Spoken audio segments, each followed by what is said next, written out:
जी viewers, welcome back healthy morning. हम बात कर रहे हैं, वैसे ख़तरनाक बातें कर रहे हैं, हम बात कर रहे हैं ब्लीडिंग ड्यूरिंग प्रेगनेंसी। और अब हम थोड़ी सी एब्रप्ट जो प्लासेंटा की बात कर रहे थे आप वहाँ पे कि अगर वो प्लासेंटा वहाँ से डिटैच होने लगे, सबसे पहले बताएं कि पेशेंट को क्या फील होगा, मतलब उसकी भी कोई साइन एंड सिम्टम्स होंगे कि नहीं होंगे? जी हाँ, पेनफुल होता है, बिल्कुल। नहीं होता है, पेशेंट स्वेलिंग को होती है? एब्डोमिनल पेन होगा, अच्छा। पेट में दर्द महसूस होगा, पेट बिल्कुल सख्त हो जाएगा, वुडी हार्ड टेंडरनेस कहते हैं उसको, सख्त हो जाएगा। और पेट तो बच्चे वैसे के सख्त हुआ हुआ होता है। नहीं, आम तौर से तो फीटल पार्ट्स पेल्पेट हो जाते हैं ना, जैसे हाँ हाँ। बच्चे के सर और आज़ा हाँ। वगैरह फील हो जाते हैं, उसमें फील करना मुश्किल हो जाता है, बहुत सख्त हो जाता है और बहुत टेंडरनेस होती है, दर्द होता है। ये स्वेलिंग की वजह से इतना सख्त हुआ होता है, क्योंकि ब्लीडिंग इन्फ्लेमेटरी स्वेलिंग की वजह से? ब्लीडिंग अंदर जमा कलेक्ट हो रही होती है ना, ब्लीडिंग की वजह से होता उई। है।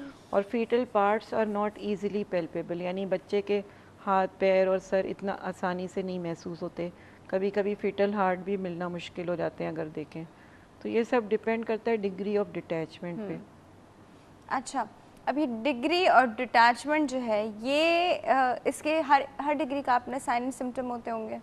जो अगर सिवियर वाली माइल्ड को तो है आपने बता दिया कि पूल ऑफ ब्लड में बैठी हैं, वो सिवियर तो वाली। प्लेसेंटा प्रीविया का बताया और था वो मैंने आपको। प्लेसेंट, अल्लाह, एक तो इतने नाम है, मैं कंफ्यूज हो गई, तो व्यूअर्स का क्या हाल हो रहा होगा।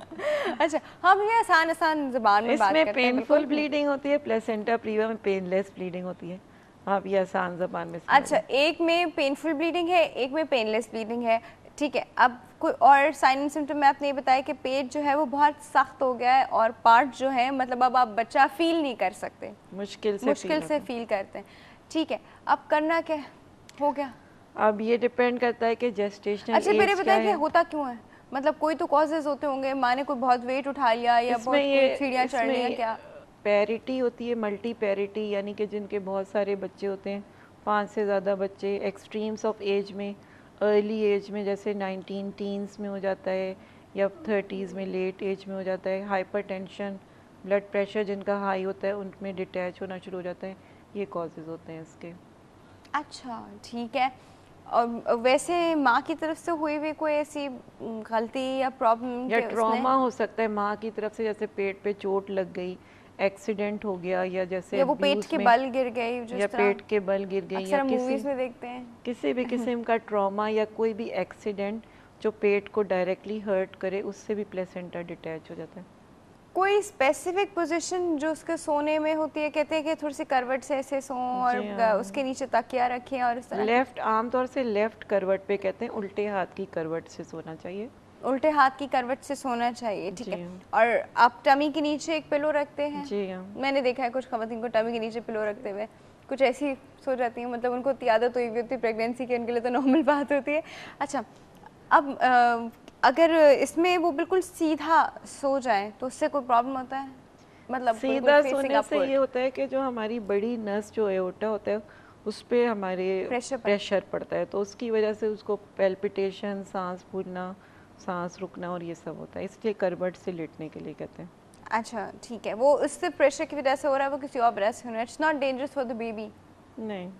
ठीक है। And it's not dangerous for the mum as well, it's just the symptom जो उसको प्रेशर की वजह से जी। फील हो रहा है, राइट? कोई सी बात।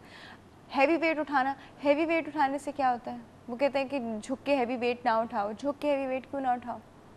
एक तो नॉर्मल इंसान को भी झुकना गलत एंगल से नहीं चाहिए, कि आमतौर से यूं बैठ कर फिर उठाना चाहिए। अगर ऐसे खड़े होकर झुकें तो जो पीछे के मोरे होते हैं, वर्टिब्रल डिस्क होती है, डिस्क डिस्प्लेस हो जाती है, तो प्रेग्नेंट औरतों के लिए तो झुकना और ज़्यादा हुआ है। आमतौर से रूटीन में वो झुक सकती हैं, अपनी चीज़ें उठा सकती हैं, नॉर्मल घर के काम काज कर सकती हैं, लेकिन कोई भारी वज़न, अब ये सोफ़ा उठाने को कहे तो ये तो आप भी उठाने में मुश्किल हो जाएगी।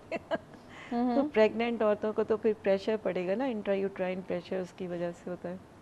अच्छा, सिर्फ उठाना या खिसकाना भी है चीज़ों को? अब ये क्योंकि इतनी नॉर्मल कन्फ्यूजन्स है ना जो ख़वातीन के दिमाग में होती है कि चलो अच्छा मैं ये सोफ़ा उठा नहीं सकती, मैं खिसका तो सकती हूँ। हल्के फुल्के वज़न से कुछ नहीं होता, बस भारी वज़न ना उठाएं। भागना? हम लोग एक्सरसाइज को एनकरेज करते हैं, वॉक को एनकरेज करते हैं during brisk walk? Pregnancy. Brisk walk नहीं, आराम से वॉक करें पार्क में। एरोबिक एक्सरसाइजेज, कुछ एंटीनेटल एक्सरसाइजेज होती हैं जिसमें डिफरेंट पोस्चर्स हम बताते हैं, सिखाते हैं कैसे करें तो इजी डिलीवरी होती है। तो वॉक करना मना नहीं है, लेकिन अब भागना, अब आप जॉगिंग करना शुरू कर दें तो that is also not correct. ठीक है, कुछ क्लोथिंग्स ऐसी जिसकी वजह से प्रेशर पड़े? ढीले ढाले कॉटन के, जिसमें पोरस हो, एयर जा सके, इजी कंफर्टेबल क्लोथ्स पहनने चाहिए। अच्छा, उनमें ऐसा कुछ जिस तरह पैंट्स होती हैं वो वहाँ पे आपकी वेस्ट पे बंद होती हैं, और कोई भी इलास्टिक वाली कंट्रीज में तो चीज़ें? सारे लोग पैंट्स और जीन्स पहनते हैं। इतनी इतनी ओबीज औरतें भी, अपने प्रेग्नेंट औरतें पैंट्स पहनती हैं, तो इससे कोई दैट फर्क इज नहीं ऑल पड़ता। राइट। जी, मतलब ऐसा नहीं कि आप उस एरिया को तो छोड़ के आप फिर अपने पैंट्स साइज आपकी के नीचे। हिसाब से पैंट्स पहने ना। अब अपने अब अगर आपका आपकी साइज वेस्ट उस 18 है और वक्त आप 28 14 साइज की थी पैंट पहन आपकी लें। वेस्ट 28 थी, तो अब आप डेफिनेट 28 वेस्ट तो नहीं पहन पाएंगे ना ड्यूरिंग तो अब प्रेगनेंसी। जो आपका साइज है उसके हिसाब से पहने। ठीक है। तो प्रेगनेंसी जीन्स आपके अलग होने चाहिए। जी हाँ, मैटरनिटी क्लोथ्स मैटरनिटी क्लोथ्स हमेशा अलग अलग होता है। मिलते हैं। सही। अच्छा, हमारे पास एक कॉल मौजूद है, अटेंड करते हैं जी। अस्सलाम वालेकुम। जी अस्सलाम वालेकुम। गुड हेल्दी मॉर्निंग, कौन बात कर रहा है? गुड मॉर्निंग, मैं फातिमा बात कर रही हूँ मनसेरा से। जी, कैसी हैं आप? अल्लाह की शुक्र, आप कैसी हैं? क्या कैसी? आप कैसी हैं? मैं कैसी हूँ? मैं तो ठीक हूँ, मुझे क्या होना है।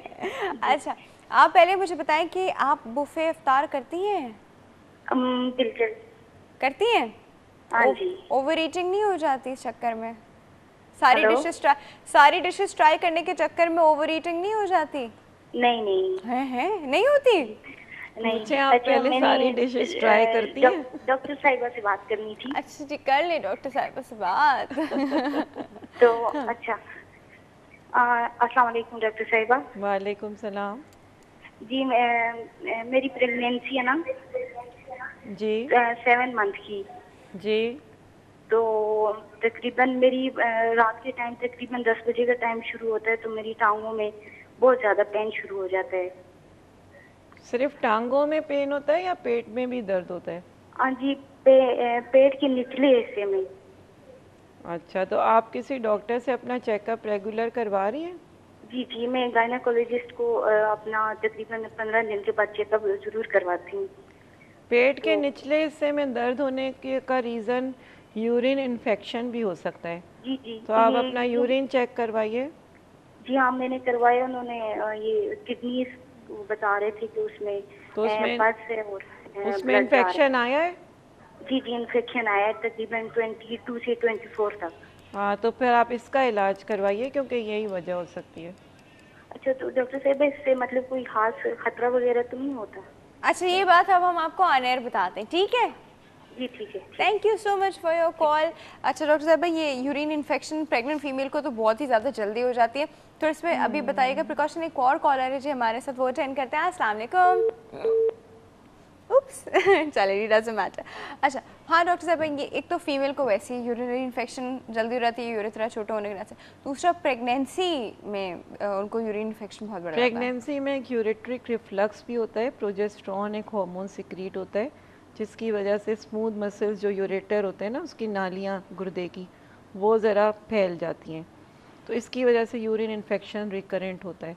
Plus pressure of uterus on the bladder, uterus का प्रेशर जो होता है ब्लैडर पे होता है, तो इसलिए फ्रीक्वेंट यूरिनरी इन्फेक्शंस होते हैं।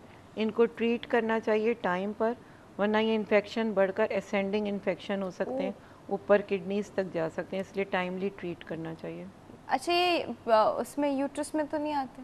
नहीं नहीं, यूट्रस इसका ये हो सकता है कि इसकी वजह से प्री मैच्योर लेबर पेन्स हो सकते हैं, प्री मैच्योर डिलीवरी हो सकती है इस इन्फेक्शन की स्यूडो वजह से। पेन है वो, रियल पेन नहीं है। ये पेन होता तो ब्लैडर की वजह से यूरिन इन्फेक्शन, लेकिन ये एक्साइट कर सकता है यूट्राइन पेन को। अच्छा, और इसकी वजह से आपका प्रीमेच्योर बेबी भी हो सकता है अगर फ्रीक्वेंट यूरिन इन्फेक्शन है। क्यों इस तरह फ्रीक्वेंट? अच्छा, कुछ एहतियात बताइए हमारी ख़वातीन को कि ड्यूरिंग प्रेगनेंसी वो क्या एहतियात करें कि उनका ये यूरिनरी इन्फेक्शन का ना हो, यूटीआई इन्फेक्शंस। सबसे पहले तो 13 to 14 ग्लासेस ऑफ लिक्विड्स लें। अगर पानी नहीं ले सकते तो जूसेस या एनी फॉर्म ऑफ लिक्विड ये ज़रूर लें। बहुत सी ख़वातीन को मैंने देखा वो 1-2 ग्लास पानी पीती हैं, ज़बरदस्ती उनको पानी पिलाया जाता है। पानी पीना बहुत ज़रूरी है, और अपनी डाइट का ख्याल रखें। और अगर ज़रा सी भी बर्निंग हो या डार्क कलर का यूरिन आए तो फ़ौरन यूरिन टेस्ट करवाएं अपना। टेस्ट में एक DR होता है और एक कल्चर होता है। दोनों टेस्ट करवाएं, उसमें पता चल जाएगा इन्फेक्शन। और इन्फेक्शन को टाइमली ट्रीट करना चाहिए। ये ना हो कि पेट में, जैसे इन्होंने बताया, निचले हिस्से में दर्द है तो उसको लेकर बैठे हुए महीनों और वो इन्फेक्शन इतना बढ़ जाए। अच्छा, और दूसरा एक और चीज़ के पब्लिक जो वॉशरूम्स होते हैं उनको यूज़ करना ज़रा अवॉइड ही किया कीजिए सारी ख़वातीन से, कि पब्लिक वॉशरूम प्लीज़ ना यूज़ किया। Sanitation, exactly, that's very very important. हमारे पास एक कॉल मौजूद है, अटेंड करते हैं। अस्सलाम वालेकुम। जी अस्सलाम वालेकुम। Good healthy morning. कौन बात कर रहा है? जी मैं हिना बात कर रही हूँ लाहौर से। हिना, कैसी हैं आप? जी शुक्र है अल्लाह का, आप कैसी हैं? मैं ठीक हूँ। लाहौर का वेदर कैसा है? आजकल तो कुछ ठीक है। हैं? आजकल बारिश हुई थी ना कल? बारिश हुई थी कल। तो कुछ सर्दी हुई, कुछ ठंडा हुआ? बस थोड़ा हबस ही हो जाता है। हाय, ये तो है। अच्छा चले जी, छोड़े, इसकी तो बहुत लंबी कहानी है। क्या पूछना चाहेंगे? मैं एक्चुअली डॉक्टर साहब से पूछना चाह रही थी कि मेरी भाभी प्रेग्नेंट है। ठीक है। तकरीबन 5 माह उनके गुजरे हैं माशाल्लाह। तो डॉक्टर साहब कह रहे हैं कि उनका जो प्लेसेंटा है वो नीचे की तरफ है। जी ठीक है, ठीक है। तो उसके लिए क्या मतलब एहतियात होगी, या अगर ये नीचे ही रहे तो इसका क्या मतलब कोई मसला हो सकता है, या ये नॉर्मल है? प्लेसेंटा की चले, ठीक है, ठीक है, बिल्कुल बता रहे हैं। ठीक है, thank you so much for your call doctor. Placenta नीचे है। जैसा कि मैंने अभी आपको पहले बताया था, लो लाइंग प्लेसेंटा को प्लेसेंटा प्रीविया कहते हैं। लेकिन चूंकि प्रेगनेंसी अभी 5 माह की है, तो जैसे जैसे बच्चेदानी ग्रो करेगी या यूट्रस बड़ा होगा तो प्लेसेंटा के ऊपर जाने के चांसेस हैं। अगर प्लेसेंटा ऊपर चला गया तब तो प्रेगनेंसी सेफ़ है। अगर ऊपर नहीं गया और नीचे ही रह गया तो फिर वो प्लेसेंटा प्रीविया कहलाएगा।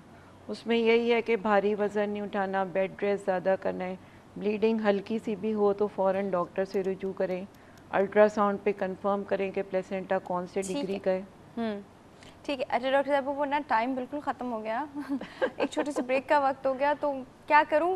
डॉक्टर साहब thank you so much for coming. बहुत बहुत शुक्रिया आपके आने का। बड़ी अच्छी अच्छी आज हम लोग थोड़ी डिफरेंट बातें की, लेकिन ये सब इन्फॉर्मेशन आज अपने सारे कॉलर से बूफे अफ्तार का वो हमारा वो आज पोल है ना हमारा, तो मुझे तो पूछना है ना तो आपको ज़्यादातर पॉजिटिव आंसर्स मिले। अभी तक तो ये लग रहा है कि सब खा रहे हैं। मेरा ख्याल है पता भी नहीं खा रहे, लेकिन खा भी सब रहे हैं। अच्छा जी, एक छोटा सा ब्रेक है और ब्रेक के बाद हम आसमा पे बात करेंगे। कहीं नहीं जाएगा, फिर राइट बैक।